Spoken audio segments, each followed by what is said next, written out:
Assalamualaikum warahmatullahi wabarakatuh. Perkenalkan, kami dari kelompok 7 yang beranggota saya sendiri Rohmat Skitribowo NPM 1801010027. Yang kedua Adi Adam NPM 1801010037. Yang ketiga Diki Afriandi NPM 1801010045. Yang keempat Aliza Fatrica NPM 1801010062. Yang kelima, Ita Yuliana NPM 1801010071. Kami di sini akan mempresentasikan tentang praktek-praktek terbaik dalam negosiasi. Yang pertama yaitu lakukan persiapan. Kami tidak boleh terlalu menekankan pentingnya persiapan dan kami sangat menganjurkan kepada semua negosiator untuk mempersiapkan negosiasinya dengan matang. Persiapan tidak harus menjadi aktivitas yang memakan waktu dan merepotkan, tetapi harus menjadi prioritas setiap negosiator. Di sini saya akan melanjutkan presentasi dari rekan saya yang selanjutnya mendiagnosis struktur negosiasi fundamental. Negosiator harus dengan sadar memutuskan apakah mereka menghadapi negosiasi distributif, negosiasi integratif atau campuran keduanya, dan memilih strategi dan taktik yang sesuai. Menggunakan taktik dan strategi yang tidak sesuai akan memberikan hasil negosiasi yang tidak optimal. Slide yang selanjutnya mengidentifikasi dan mencari partner. Salah satu sumber kekuatan yang penting dalam negosiasi adalah alternatif yang tersedia bagi seorang negosiator jika kesepakatan tidak tercapai. Salah satu alternatif terbaik terhadap kesepakatan yang dinegosiasikan atau BATNA sangat penting karena ini adalah pilihan yang akan diambil jika kesepakatan tidak tercapai. Slide yang berikutnya memiliki kemauan untuk meninggalkan negosiasi. Tujuan sebagian besar negosiasi adalah mencapai hasil yang bernilai. Pada dasarnya, bukan untuk mencapai kesepakatan. Negosiator andal tahu akan hal ini dan mau meninggalkan negosiasi ketika tidak terjadi kesepakatan yang lebih baik atau ketika proses negosiasi sangat ofensif sehingga kesepakatan tersebut tidak layak untuk diupayakan. Meskipun hari ini tampak cukup mudah untuk dilakukan, pada prakteknya negosiator dapat sangat terfokus pada pencapaian kesepakatan, sehingga mereka tidak melihat tujuan yang nyata, yakni mencapai hasil yang baik. Negosiator dapat memastikan bahwa mereka tidak berpaling dari tujuan dengan membuat perbandingan reguler dengan target yang mereka tetapkan selama tahap perencanaan dan dengan membandingkan perkembangannya selama negosiasi terhadap pengunduran diri dan BATNA-nya. Meskipun awalnya negosiator sering optimis mengenai pencapaian tujuannya, mereka perlu mengevaluasi ulang tujuan-tujuan ini selama negosiasi. Mereka merupakan hal yang penting untuk membandingkan dan melanjutkan perkembangan dalam negosiasi yang sedang berlangsung dengan target, pengunduran diri, dan BATNA, serta kemauan untuk meninggalkan negosiasi jika pengunduran diri atau BATNA menjadi pilihan yang lebih baik. Untuk slide yang berikutnya akan dilanjutkan oleh rekan saya. Selanjutnya, menguasai paradoks negosiasi utama. Negosiator paham bahwa negosiasi mengandung sejumlah paradoks, elemen-elemen yang tampak kontradiktif yang muncul secara bersamaan. Kita membahas 5 paradoks umum yang dihadapi oleh negosiator. Tantangan bagi negosiator dalam menghadapi paradoks ini adalah mengupayakan keseimbangan dalam situasi-situasi tersebut. Terdapat tensi alamiah dalam memilih antara satu alternatif atau alternatif lain dalam paradoks tersebut. Namun cara terbaik untuk menghadapi paradoks adalah mencapai keseimbangan antara dua kekuatan yang saling bertentangan.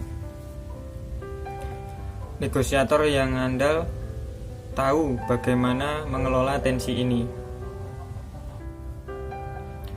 Menguasai paradoks negosiasi utama. Yang pertama yaitu mengklaim nilai versus menciptakan nilai.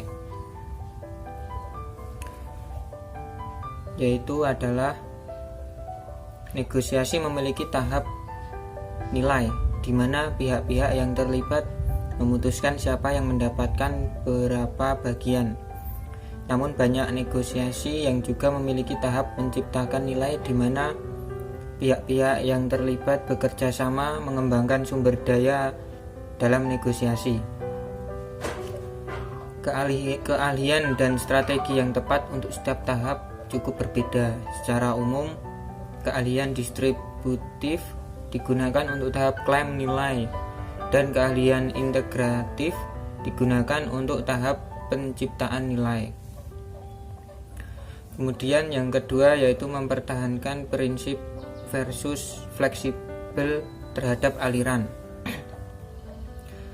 Laju dan aliran negosiasi dapat berubah dari tawar-menawar yang intens mengenai isu-isu finansial hingga perdebatan mengenai prinsip yang dipegang teguh mengenai apa yang benar atau apa yang adil.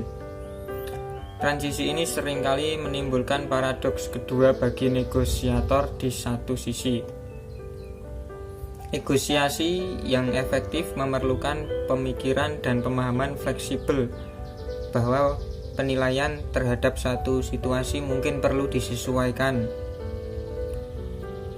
Kemudian yang ketiga yaitu mempertahankan strategi versus mengejar pilihan baru yang bersifat oportunis. Informasi baru seringkali muncul pada saat negosiasi, dan negosiator perlu menghadapi paradoks antara mempertahankan strategi yang telah mereka siapkan atau mengejar peluang baru yang muncul selama paradoks tersebut. Kemudian selanjutnya jujur dan terbuka versus tertutup dan tidak transparan. Negosiator terhadap dilema kejujuran, seberapa terbuka dan jujur saya terhadap pihak lain. Negosiator yang benar-benar terbuka dan memberitahukan segalanya kepada pihak lain memiliki resiko dimanfaatkan oleh pihak lain. Kemudian kepercayaan versus ketidakpercayaan. Negosiator juga menghadapi dilema kepercayaan. Seberapa percaya seseorang negosiator terhadap apa yang dikatakan oleh pihak lain?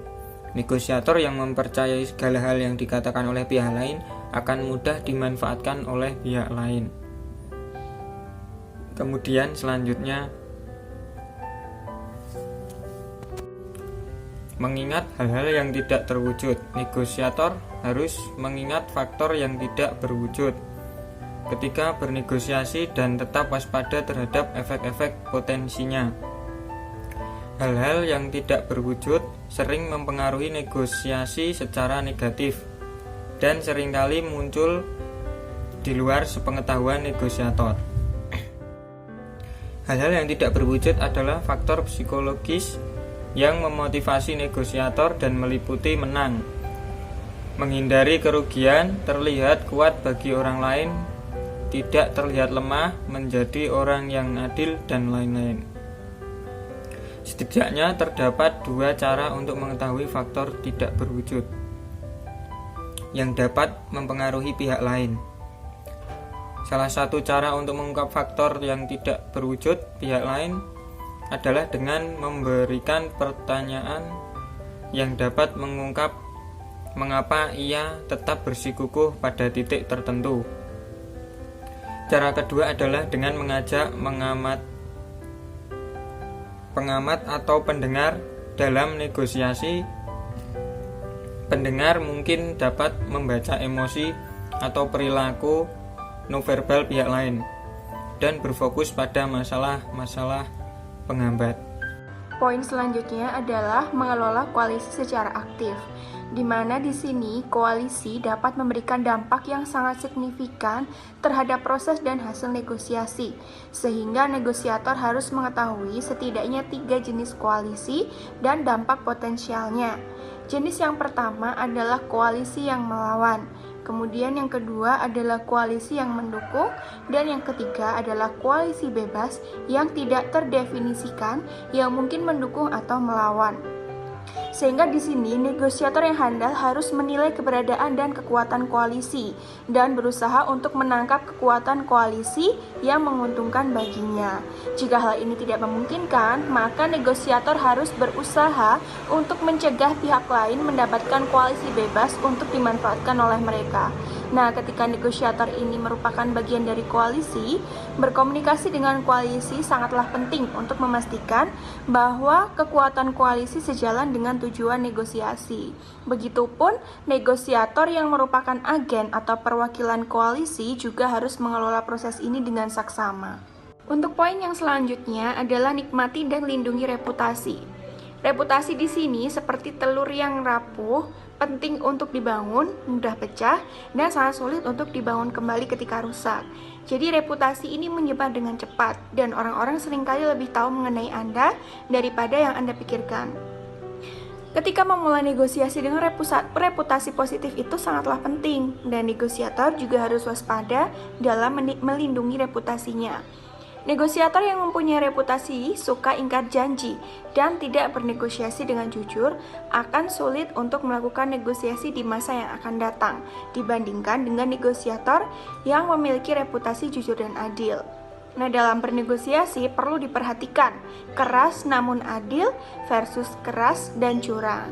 Nah, jika negosiator melakukan persiapan yang berbeda untuk pihak lain yang memiliki reputasi yang bertentangan ini, maka pada saat bernegosiasi dengan negosiator yang keras namun adil, itu berarti kita harus bersiap-siap untuk menghadapi negosiasi yang sulit, sekaligus mewaspadai bahwa pihak lain akan memegang teguh perspektifnya, namun juga akan bersikap rasional dan adil. Yang selanjutnya, rasionalitas dan keadilan itu bersifat relatif.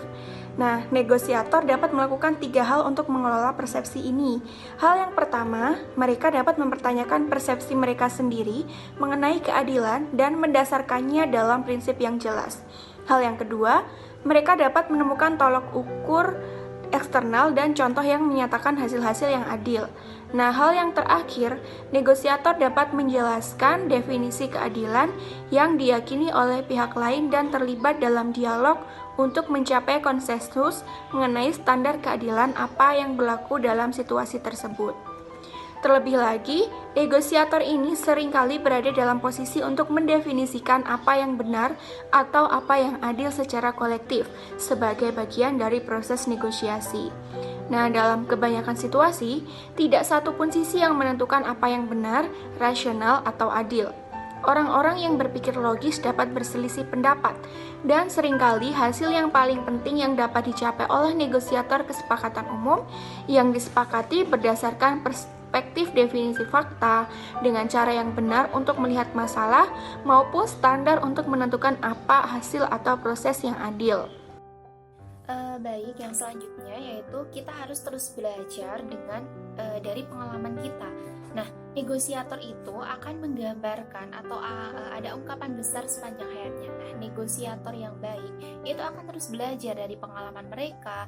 Mereka akan tahu terdapat banyak variabel dan nuansa yang berbeda ketika kita melakukan negosiasi dengan lain, dan tidak ada dua negosiasi yang benar-benar identik, di mana perbedaan ini itu berasal dari negosiator itu handal atau mereka harus menerapkan seni dan juga ilmu negosiasi secara teratur. Nah, di sini untuk meninjau apa yang terjadi dan apa yang kita pelajari, kami merekomendasikan proses ada 3 langkah. Yang pertama itu merencanakan waktu fleksibel, personal, atau setelah negosiasi itu berlangsung. Dan yang kedua, belajar dari berlatih secara berkala. Kemudian yang ketiga, tulislah buku harian pribadi dan mengenai kelebihan